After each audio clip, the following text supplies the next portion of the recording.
I'm sitting on the stage, the last of 3 speakers, and the MC introduces each speaker right before they speak. The first one went something like, he is Professor Emeritus of blah, blah, blah. His papers have been cited over times, and he is a regular contributor on such and C-SPAN. Yes, yes, yes, yes, yes. Applause, speech. Next guy. Very similar story. They get to me.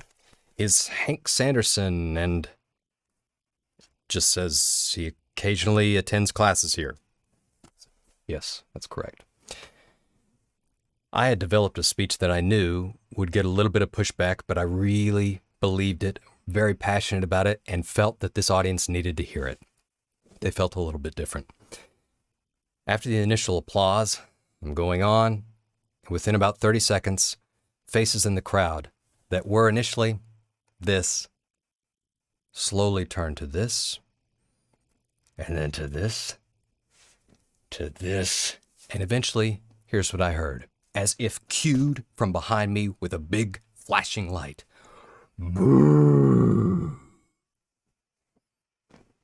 Taken a little bit aback, I said, please, just hear me out. I was a bit in shock, a bit thrown off, but continued, till I see 2 very large uniformed men out of the corner of my eye approaching the stage. Don't think much of it till they get on the stage. I turned and said, yes. Give us the microphone. I said, no, it's fine. It's fine. I'm going to keep going. I said, no, you're not. They escorted me off the stage to the edge of campus and told me if I step foot back on the campus that I will be arrested. And gave me a number to appeal the decision, this and that. I'm shaking right now. I don't know if you can see this, but I can feel this. It was one of the worst moments of my life, at least. It's not intellectually, like if I think, no, this is worse, this is worse, this is worse. But in the moment, I can feel that, like it's right now. It's like the worst day. I didn't have a car at the time. I have to take the bus everywhere. And I knew that I couldn't get back on the bus because I'm going to start crying. I'm going to start crying right now. And I didn't want anybody to see that. And so I just start walking home. I cry the whole way home. 30 minutes before I get home, it starts raining. Like, are you kidding me? Immediately after that day, I felt gun shy. They eventually allowed me back on campus. They banned me for a week, but in classes, I didn't speak up. I was quiet. At work, I didn't want to talk, didn't want to poke that head out of the hole just in case it gets smashed. It's an awful feeling. Awful. I told this story in my 11:15 class, and Tyrone, when I tell him that I'm about to start crying, just starts laughing at this. No, right now, I can laugh about it today, and I'm happy that I can. And I tell you this story for 2 main reasons. One, you can tell a story in the present, tie it to emotions, and then eventually tie it to your topic. It'll be remembered more if your audience can feel it. And 2, I'm still here. Can you believe it? You will be too. For an introduction especially, if you can provide the audience with vivid imagery that violates expectations, tie that to emotion, your audience can see the value, can feel the value of what you have to say. And I'll leave you with one last story. I played a lot of tennis growing up. Get up at 4 a.m. to get to practice. You can get a couple hours before class and then a couple hours after class. I had a long-time doubles partner who we're going to change his name to protect the guilty. We'll call him Frank Anderson. It wasn't me, it's my doubles partner. And Frank lived emotionally on the court. Emotionally actually doesn't begin to describe it.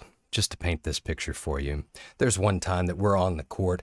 Frank is playing badly, and he's upset about it. He's dumping every ball in the net because he's all in his head, can't get straight. And he takes this racket.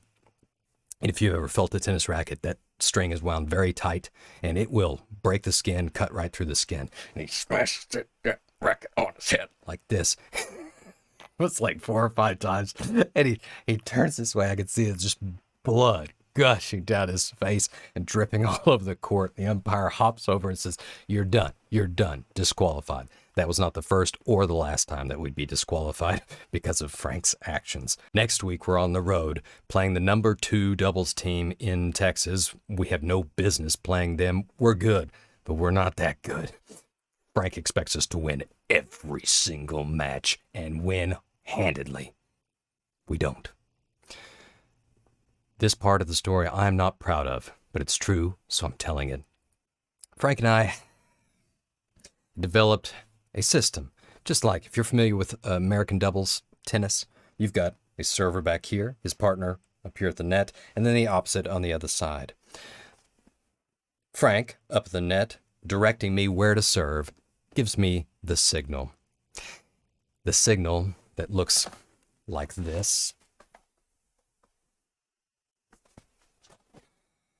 And that means that I'm not to serve where I'm supposed to, but I'm supposed to serve directly at the guy at the net, hopefully hitting him, and we can win the point. It's not great sportsmanship.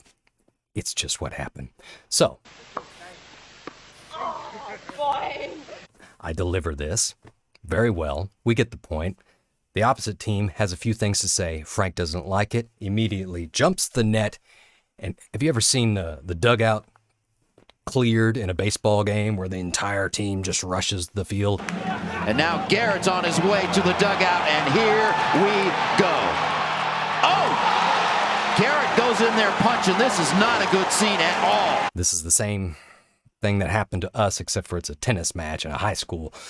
It's a nightmare and an embarrassment. But I tell you this, because it violated expectations in my mind so vividly that I can remember it like it were yesterday.